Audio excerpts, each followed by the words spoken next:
Assalamualaikum warahmatullahi wabarakatuh. Selamat siang, yang saya hormati kepada dosen pengampu ataupun penanggung jawab dari KBK Kimia Farmasi dan kepada teman-teman yang saya banggakan. Sebelumnya, saya Aura Amelia dengan NIM 2250191082 dari kelompok kelas 1B akan mempresentasikan hasil dari tugas sebelum praktikum bab 3 ini yang dimana bertemakan atau berjudul evaluasi mutu bahan baku dan sediaan farmasi secara kimia dan mikrobiologi. Kita masuk ke pembahasan soal yang pertama, yaitu sebutkan parameter mutu bahan baku obat dan sediaan farmasi yang umum dipersyaratkan oleh Farmakope Indonesia. Nah, menurut Farmakope Indonesia edisi 6 ditetapkan bahwa setiap bahan resmi itu meliputi bahan aktif, eksipien, komponen, ataupun sediaan resmi harus memenuhi persyaratan yang mencakup identitas, kekuatan meliputi kadarnya, terus kualitas, kemurnian, dan spesifikasi lainnya sesuai dengan metode pengujian dan monografi atau lampiran yang tertera pada bahan resmi ataupun sediaan resmi masing-masing. Nah, untuk sediaan resmi, apa saja yang meliputi sediaan resmi gitu? Apa aja yang mencakup? Nah, berbagai bentuk dan jenis produk farmasi antara lain obat-obatan. Yang termasuk sediaan resmi juga adalah obat-obatan.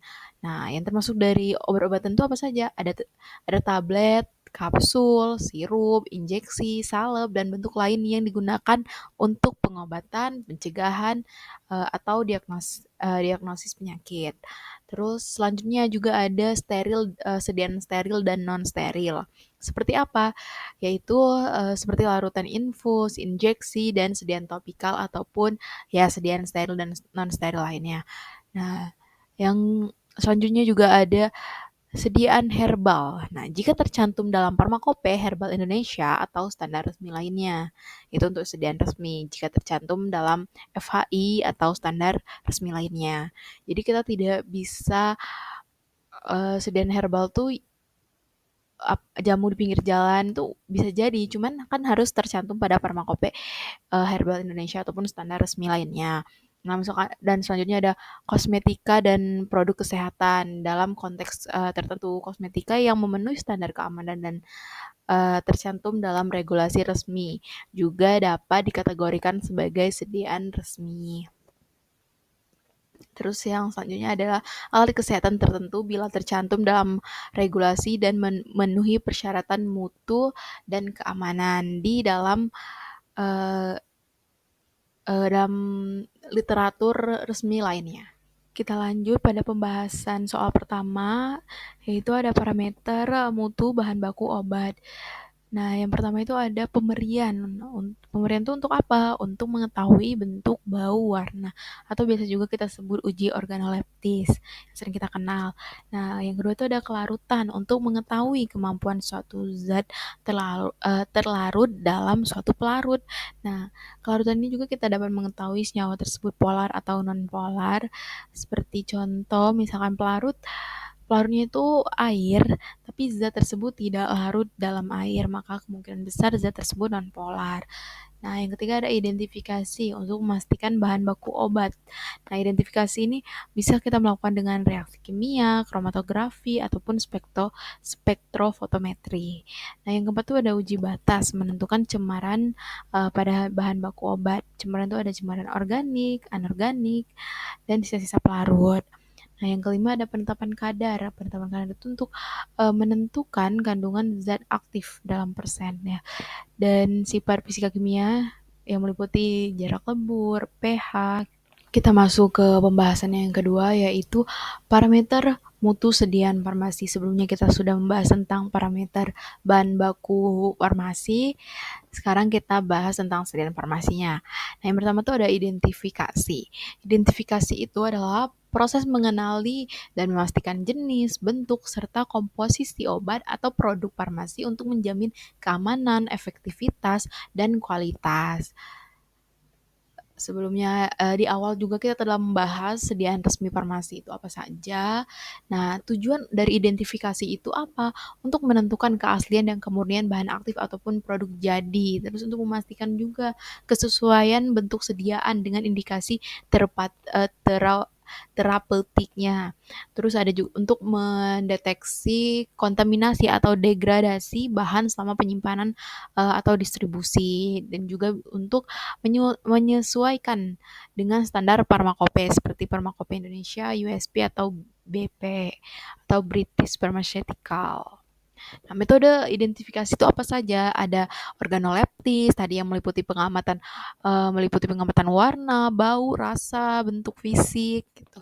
Terus misalkan ada juga uji kelarutan, menentukan pelarut yang sesuai untuk bahan aktif, pentingnya dalam formulasi dan bioavailabilitas. Terus juga ada 3 analisis kimia kualitatif, menggunakan reaksi warna dan prestivitasi dan kompleksasi untuk mengidentifikasi senyawa aktif. Eee, yang keempat tuh ada spektrofotometri dan uh, spektroskopi dan kromatografi, bisa juga bisa menggunakan UV visible, uh, inframerah, HPLC, gas, kromatografi gas untuk identifikasi senyawa secara spesifik dan kuantitatif. Ada juga uji mikrobiologi, ini untuk sediaan steril atau produk biologis, memastikan tidak ada kontaminasi mikroba, dan juga ada uji fisik untuk meliputi kekerasan tablet, waktu hancur, viskositas, pH, dan lain sesuai dengan bentuk sediaannya. Contoh dari identifikasi, misalkan kita mempunyai tablet A, kita identifikasi dengan uji warna, kelarutan, dan spektrofotometri UV visible, dan lain sebagainya. Dan selanjutnya yaitu disolusi. Disolusi itu untuk apa? Untuk mengetahui kecepatan dan jumlah zat aktif yang larut. Ini juga berhubungan dengan farmakokinetik ya, dengan proses ADME di dalam tubuh. Nah, yang ketiga itu ada keseragaman sediaan.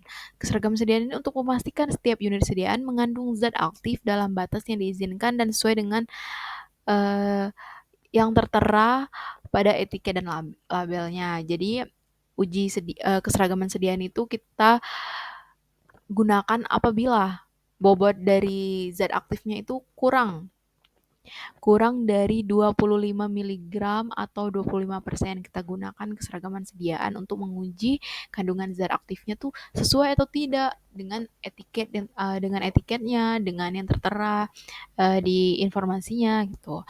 Nah, yang keempat ada pH, menentukan pH stabil suatu sediaan. Seperti yang tadi sudah dibilang, bahwa kita harus mengetahui pH stabil pada sediaan, terutama untuk sediaan topikal, untuk oral, kita harus mengetahui semuanya. Untuk sediaan injeksi, berapa pH dalam darah, yang bisa masuk dalam darah, berapa pH yang bagus untuk kulit maupun yang meliputi kulit bayi, kulit orang dewasa, dan sebagainya. Dan juga yang kelima adalah penetapan kadar. Nah, penetapan kadar ini menentukan kandungan zat aktif dalam sediaan. Jadi ini penetapan kadar ini juga berkesinambungan dengan keseragaman sediaan. Bahwa di keseragaman sediaan juga kita lakukan uji kadar untuk menentukan zat aktif yang tertera yang ada yang zat aktif yang terkandung sama tidak dengan yang tertera begitu. Terus keamanan dan kualitas spesifik kesediaan itu ada sterilitas untuk sediaan steril seperti injeksi, tetes mata, dan yang harus obat steril lainnya. Terus ada uji endotoksin bakteri atau virogen untuk sediaan yang diberikan secara parenteral. Dan terus juga ada uji batas mikroba untuk sediaan non steril. Sebelumnya untuk endotoksin virogen untuk sediaan yang diberikan secara parenteral. Jadi kita tuh harus melakukan uji ini untuk sediaan injeksi atau parenteral, seperti misalkan ini termasuk sediaan steril juga, karena apabila ada virogen yang masuk ke aliran darah atau ke aliran darah, maka itu tuh bisa berdampak ke timbulnya penyakit lain seperti demam gitu karena terdapatnya pirogen. Makanya kita harus uji endotoksin, bakteri dan pirogen ini untuk menentukan keamanan dan kualitas spesifikasi sediaannya. Lalu ada uji batas mikroba tadi untuk sediaan non steril, ada volume injeksi dalam wadah untuk sediaan injeksi, pH untuk sediaan cair, viskositas untuk sediaan cair ataupun semi solid. Soal yang kedua yaitu sebutkan metode analisis kimia dan psikokimia yang umum digunakan di Farmakope Indonesia. Yang pertama itu ada metode analisis kimia, titrasi. Titrasi itu ada banyak macamnya. Yang pertama itu ada titrasi asam basa. Untuk apa kita melakukan titrasi asam basa ini? Untuk penetapan kadar senyawa dengan sifat asam atau basa, alkalimetri atau asidimetri. Nah, terus yang kedua ada titrasi redoks. Untuk zat yang dapat mengalami reaksi oksidasi dan reduksi. Contohnya tuh penetapan kadar vitamin C. Terus ada juga titrasi bebas air untuk penetapan kadar zat aktif yang bersifat asam atau basa yang lemah. Terus ada juga titrasi argentometri dan kompleksometri untuk penetapan kadar ion halida dan pembentukan kompleks logam, contohnya penentuan kesadahan air atau kekerasan air. Nah, perhatikan pada tabel di bawah ini yaitu jenis titrasi, ada reaksi yang terjadi dan contoh titran dan analitnya. Yang pertama itu ada jenis titrasinya ada asam basa, titrasi asam basa. Nah, reaksi yang terjadi adalah netralisasi antara asam dan basa. Contoh titran dan analitnya yaitu NaOH versus dengan HCl, atau kita bandingkan atau kita reaksikan atau kita uji juga bersamaan dengan HCl. Terus yang kedua ada jenis titrasi redoks, di mana ini reaksi yang terjadi adalah transfer elektron. Contoh titran dan analitnya adalah KMnO4 atau kalium permanganat versus Fe2+. Terus yang ketiga juga ada jenis titrasi bebas air. Reaksi yang terjadi adalah netralisasi asam basa, sama seperti titrasi asam basa, tapi ini menggunakan pelarut non-air. Dan karena juga ini asam basa yang lemah. Contoh titran dan analitnya yaitu efedrin versus dengan asam perklorat dengan pelarut asam asetat glasial dan indikatornya kristal violet. Jadi kita beri indikatornya itu kristal violet. Terus yang terakhir kompleksometri. Jenis yang terjadi itu pembentukan kompleks ion logam dan contoh titran dan analitnya yaitu ETDA versus ion Ca2+ atau Mg2+.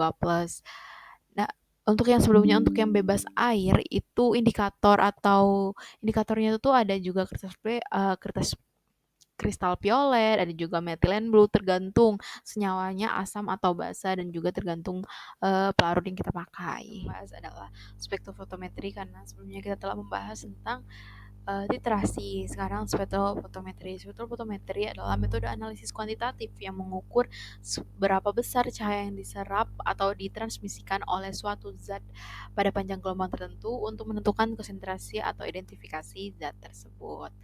Nah, spektrofotometri itu berasal dari kata spektra atau spektrum cahaya, foto atau cahaya, metri itu pengukuran. Jadi, spektrofotometri adalah teknik yang menggabungkan spektrofotometer, pemilihan panjang gelombang dan fotometer mengukur intensitas cahaya. Nah, yang pertama itu ada spektrofotometri UV visible, di mana ini untuk menetapkan kadar suatu zat rentan gelombang pada spektrofotometri UV visible yaitu 190 sampai 800 tergantung senyawa yang kita uji, dan juga bisa jadi bisa juga 400 sampai 800 nm sesuai senyawa atau zat yang kita uji tadi. Nah, prinsip pengukuran dari spektrofotometri UV visible ini adalah untuk mengukur absorbansi cahaya UV dan tampak oleh senyawa yang memiliki gugus kromofor. Aplikasi atau contoh penggunaan UV visible ini untuk penentuan kadar zat aktif dalam sediaan farmasi, misalkan paracetamol, vitamin C, ada juga analisis senyawa aromatik dan antioksidan dalam kosmetik dan herbal, dan juga untuk studi stabilitas terhadap cahaya. Yang kedua itu ada spektrofotometri inframerah.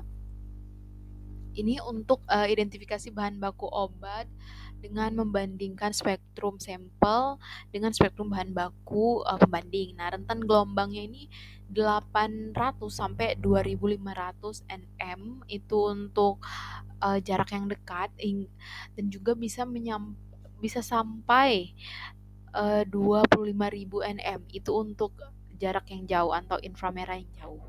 Nah, prinsip pengukuran serapan energi inframerah ini oleh ikatan kimia dan molekul.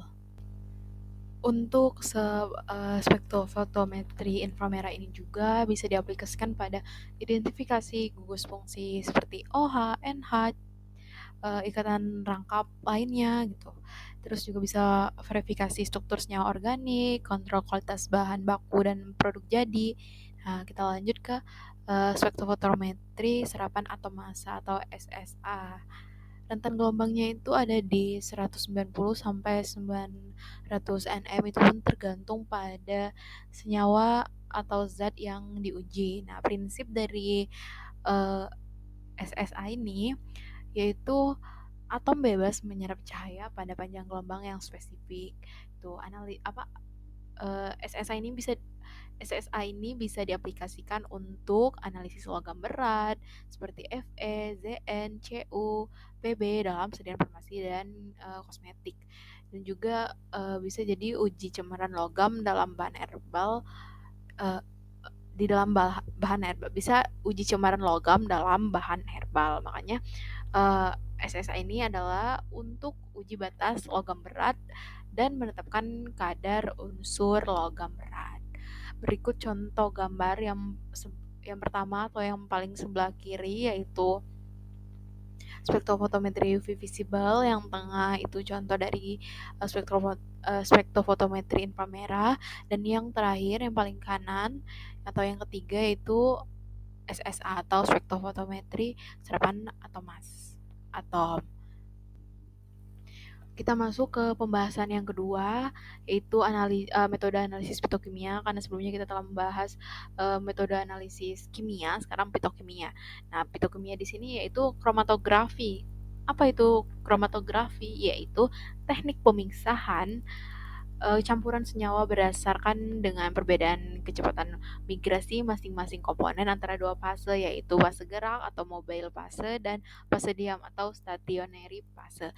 Teknik ini sangat penting dalam analisis kimia, kosmetik, dan herbal karena mampu memisahkan, mengidentifikasi, dan mengukur komponen dalam campuran kompleks. Nah, prinsip dasar dari kromatografi pada fase geraknya yaitu cairan atau gas yang membawa sampel melalui sistem. Nah, untuk fase diamnya itu padatan atau cairan yang melekat pada permukaan padat berfungsi untuk sebagai media pemisah. Nah, dan juga komponen yang lebih kuat berinteraksi dengan fase diam akan bergerak lebih lambat. Sedangkan komponen yang lebih lemah berinteraksi dengan fase diam akan bergerak lebih cepat. Nah, kita masuk ke macam-macam kromatografinya. Yang pertama ini ada kromatografi lapis tipis atau sering kita sebut juga KLT gitu ya. Di dunia fitokimia atau di dunia farmasi kita sering juga menyebutnya secara singkatnya KLT. Nah, untuk KLT ini untuk apa? Untuk identifikasi dan uji batas cemaran secara kualitatif.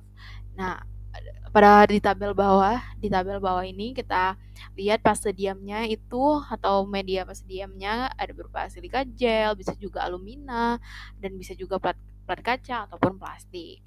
Fase geraknya berupa pelarut organik, yaitu larutan atau pelarut organik. Nah, contoh pengaplikasiannya itu bisa untuk identifikasi senyawa atau kontrol kualitas ya, screening senyawa aktif. Nah, bagaimana contohnya? Yaitu deteksi senyawa aromatik dalam balm atau ekstrak herbal. Yang kedua itu ada kromatografi gas. KG atau dalam bahasa Inggris gas chromatography. Nah, ini untuk penetapan batas sisa pelarut serta analisis zat yang mudah menguap atau cemaran yang spesifik. Fase geraknya itu seperti di tabel di bawah, fase geraknya itu yaitu gas inert, misalnya helium itu. Nah, terus fase diamnya itu lapisan lapisan cair atau kolom kapiler. Nah, aplikasiannya, contoh pengaplikasian itu analisis senyawa volatil seperti minyak atsiri. Nah, contohnya juga bisa profil komponen aromatik dalam parfum balm. Yang ketiga itu ada kromatografi cair kinerja tinggi, bisa juga disebut KCKT atau HPLC. Nah, pada tabel juga ada fase geraknya yaitu pelarut cair bertekanan tinggi atau larutan ya. Nah, fase diamnya itu ada partikel silika atau kolom silika modifikasi dan dalam kolom stainless steel. Nah, contoh pengaplikasiannya itu analisis obat bisa metaboli dan eh, protein, terus juga untuk analisis kuantitatif zat aktif farmasi dan kosmetik. Contohnya penetapan kadar antioksidan atau senyawa aktif herbal. Dan pengujian mikrobiologi yang dipersyaratkan di Permakope Indonesia, yaitu satu ada uji sterilitas. Untuk apa uji sterilitas itu? Untuk memastikan suatu bahan atau sediaan steril terbebas dari kontaminasi mikroorganisme. Metode yang biasa digunakan ada metode inokulasi langsung ke media, penyaringan membran, seperti itu, dan lain-lain. Nah, terus ada uji batas mikroba. Nah, uji batas mikroba ini untuk memastikan suatu bahan atau sediaan terkontaminasi mikroorganisme tidak melebihi batas aman yang ditetapkan. Ada dua yang meliputi, yaitu uji enumerasi mikroba atau perhitungan jumlah mikroba. Itu ada angka lepeng total ALT dan juga angka kapang kamir AKK. Terus yang kedua itu juga ada uji mikroba spesifik yang masih termasuk dalam uji batas mikroba, yaitu ada Escherichia coli, ada Salmonella SPP, ada Staph aureus, ada Pseudomonas aeruginosa. Terus yang ketiga ada uji efektivitas pengawet antimikroba untuk memastikan pengawet pada suatu sediaan atau multidose mampu mencegah pertumbuhan mikroorganisme. Kita memasuki soal keempat, membuat rangkuman beberapa instrumen sesuai tabel berikut. Di tabel ini ada 4 instrumen. Yang pertama itu spektrofotometri UV visible, ada spektrofotometri inframerah, kromatografi cair kinerja tinggi atau KCKT atau HPLC, dan KLT. Nah, pada keterangannya itu yang pertama ada prinsip metode. Jadi prinsip metode dari spektrofotometri UV visible adalah analisis fotometri berdasarkan absorbansi energi cahaya oleh molekul-molekul dalam daerah sinar UV dan sinar tampak atau visible. Nah, kalau spektrofotometri inframerah itu analisis fotometri berdasarkan absorpsi cahaya oleh molekul-molekul dalam daerah inframerah. Nah, perbedaan UV visible dan inframerah itu terdapat dalam daerahnya. Kalau misalkan UV visible dalam daerah sinar UV dan sinar tampak, kalau misalkan inframerah di dalam daerah inframerah. Nah, kromatografi cair kinerja tinggi atau KCKT itu prinsip metodenya pemisahan zat aktif dalam campuran berdasarkan partisi dan absorpsi dalam kolom dan fase gerak atau kepolaran yang kemudian hasil pemisahannya dideteksi menggunakan detektor ultraviolet. Kalau KLT, pemisahan senyawa dalam campuran berdasarkan absorpsi senyawa pada fase diam dan migrasi oleh fase gerak. Nah, perbedaan kromatografi cair kinerja tinggi dan kromatografi lapis tipis itu terdapat pada fase geraknya itu yang kemudian dihasilkan pemisahan yang dideteksi oleh deteksi ultraviolet. Tapi untuk KLT itu fase diamnya itu bermigrasi oleh fase gerak. Jadi fase diamnya itu bergerak dipengaruhi oleh fase gerak. Tapi kalau misalkan KCKT ini kolom atau fase geraknya itu menghasilkan pemisahan. Pemisahannya itu bisa dideteksi oleh detektor ultraviolet tadi. Nah, yang kedua itu ada syarat sampel yang dapat dianalisis dengan metode tersebut. Nah, untuk spektrofotometri UV visible itu ada gugus kromofor atau ausokrom, memiliki larutan yang jernih. Misalkan spektrofotometri inframerah itu syarat sampelnya itu memiliki larutan yang jernih dan memiliki momen dipol. Untuk KCKT itu sampel harus larut dalam fase gerak karena pembawanya itu fase gerak untuk dilakukan pemisahan atau kepolaran. Nah, yang terakhir itu KLT, yaitu sampel memiliki gugus kromofor atau gugus yang berfluoresensi. Nah, yang ketiga adalah prinsip analisis kualitatif. Nah, untuk spektrofotometri UV visible itu identifikasi panjang gelombang, serapan maksimum, dan pola spektrum yang khas suatu senyawa. Nah, untuk spektrofotometri inframerah itu ada satu senyawa yang sudah diketahui. Untuk senyawa yang sudah diketahui itu kita hanya prinsip analisisnya untuk membandingkan bentuk spektrum inframerah dan bilangan gelombang khas sampel dengan baku pembanding atau literatur. Sedangkan untuk senyawa yang tidak diketahui, kita tuh membuat prediksi gugus fungsi yang dimiliki oleh sampel dari spektrum inframerah yang diperoleh menggunakan acuan dari literatur. Nah, untuk KCKT itu membandingkan TR atau puncak sampel dengan baku pembanding yang diinjeksikan pada kondisi sistem KCKT yang sama. Nah, misalkan KLT. Untuk KLT itu prinsip analisis kualitatifnya membandingkan nilai RF bercak sampel dengan nilai RF baku pembanding. Prinsip analisis kuantitatif, karena sebelumnya kita telah membahas prinsip analisis kualitatif, sekarang kita bahas prinsip analisis kuantitatif. Nah, untuk UV visible itu prinsipnya adalah menghitung kadar menggunakan rumus hukum Lambert-Beer. Nah, yang kedua atau inframerah itu memilih pita yang khas dan menentukan serapan sampel pada pita yang khas dan membandingkan dengan serapan baku pembanding. Jadi, serapan sampel pada pita yang khas akan dibandingkan dengan serapan baku pembanding. Nah, yang untuk HPLC atau KCKT itu hubungan linier antara luas puncak atau area kromatogram dengan konsentrasi analit yang terpisah. Selanjutnya KCKT itu hubungan antara intensitas bercak atau luas atau kepadatan sinyal dengan konsentrasi analit. Nah, yang kelima itu faktor-faktor yang mempengaruhi hasil analit atau titik kritisnya. Nah, untuk UV visible itu faktor-faktor yang mempengaruhinya itu ada panjang gelombang, konsentrasi, pelarut, kuvetnya, pH larutan gitu.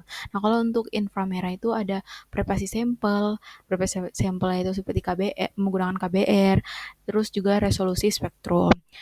Nah, untuk KCKT yaitu kualitas fase diam, faktor-faktor yang mempengaruhi itu kualitas fase diamnya dan komposisi fase gerak juga waktu retensinya. Dan untuk KLT itu ada penotolan sampel, terus kejenuhan bejana dan ketinggian pelarut awal. Terus juga faktor yang mempengaruhi juga ada jarak elusi. Masuki soal nomor 5 yaitu membuat rangkuman mengenai metode uji mikrobiologi sesuai tabel berikut. Nah, di sini ada 4 uji mikrobiologi. Yang pertama itu ada uji sterilitas, ada angka lepeng total, ada angka paling mungkin, dan uji endotoksin. Untuk keterangan yang pertama adalah prinsip metode. Nah, untuk uji sterilitas, prinsip metodenya adalah mendeteksi mikroorganisme dengan inkubasi pada media pertumbuhan. Sedangkan untuk angka lepeng total itu menghitung koloni mikroorganisme hidup yang tumbuh pada media padat setelah inkubasi. Nah, untuk angka paling mungkin adalah estimasi jumlah mikroorganisme berdasarkan kemungkinan pertumbuhan dalam serangkaian tabung pengecekan. Nah, untuk uji endotoksin itu adalah menghitung kadar endotoksin atau LPS dari bakteri gram negatif menggunakan lisat amebosid limulus. atau LAL. Nah, keterangan yang kedua itu tujuan pengujian. Nah, tujuan pengujian dari uji sterilitas ini untuk memastikan sediaan bebas kontaminasi mikroba hidup. Nah, untuk angka lab yang total, tujuan pengujiannya itu menentukan jumlah total mikroorganisme, sedangkan angka paling mungkin itu menentukan jumlah mikroorganisme per volume dengan masing-masing konsentrasi. Dan untuk uji endotoksin memastikan sediaan memiliki kadar endotoksin di bawah batas aman. Nah, yang ketiga itu ada media yang digunakan. Untuk uji sterilitas, media yang digunakan itu ada thioglycolate medium atau VTM, itu juga bersifat anaerob ataupun aerob, dan soybean casein digas medium atau SCDA itu juga bisa bersifat aerob atau jamur. Untuk angka lab yang total itu menggunakan plate count agar atau PCA dan SDA untuk jamur. Nah, untuk angka paling mungkin itu menggunakan media cair selektif atau lactose broth. Nah, untuk uji endotoksin itu menggunakan LAL, tidak menggunakan media pertumbuhan mikroba. Masa inkubasi dari 4 pengujian ini, yang pertama untuk uji sterilitas itu ada selama 14 hari, untuk angka lab yang total itu 3 sampai 5 hari, dan untuk angka paling mungkin itu ada 24 sampai 72 jam, dan untuk uji endotoksin itu selama 60 menit. Interpretasi data untuk uji sterilitas itu ada kualitatif, jadi antara lulus atau gagal. Lulus itu tidak ada pertumbuhan mikroba, kalau gagal terjadinya pertumbuhan atau kekeruhan. Nah, untuk angka lab yang total itu kuantitatif. Dan untuk angka lab yang total, angka paling mungkin, dan uji endotoksin semuanya bersifat kuantitatif. Nah, untuk selanjutnya yaitu prinsip pengambilan kesimpulan. Untuk uji sterilitas itu bersifatnya aseptik atau mutlak jika ada pertumbuhan mikroba dianggap gagal kecuali terbukti kontaminasi dari lingkungan pengujian. Dan untuk angka lab yang total itu sesuai batas regulasi hasil. Nah, dibandingkan dengan batas mikroba yang ditetapkan. Nah, kalau untuk angka paling mungkin itu sesuai dengan regulasi hasil juga, terus dibandingkan lagi dengan batas yang ditetapkan. Dan untuk uji endotoksin itu sesuai batas keamanan kadar endotoksin, harus di bawah batas endotoksin atau LAL. Nah, faktor-faktor yang mempengaruhi hasil analisis atau titik kritisnya. Nah, untuk uji sterilitas itu faktor-faktor yang mempengaruhi itu ada kondisi aseptis, kualitas media, volume inokulum, ada prosedur inaktivasi. Untuk uji angka lab yang total itu ada teknik pengencerannya, ada kualitas media, suhu inkubasi, perhitungan koloni. Dan untuk uji angka paling mungkin ada teknik pengenceran, akurasi, terus kualitas media, interpretasi kekeruhan pada tabung.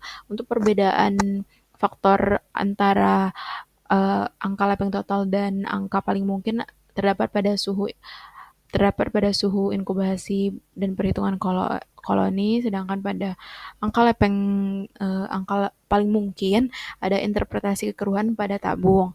Nah, untuk uji endotoksin itu inhibisi pada sampel kontaminasi endotoksin dari alat pelarut, pH, dan pH sampel. Sekian presentasi yang dapat saya sampaikan.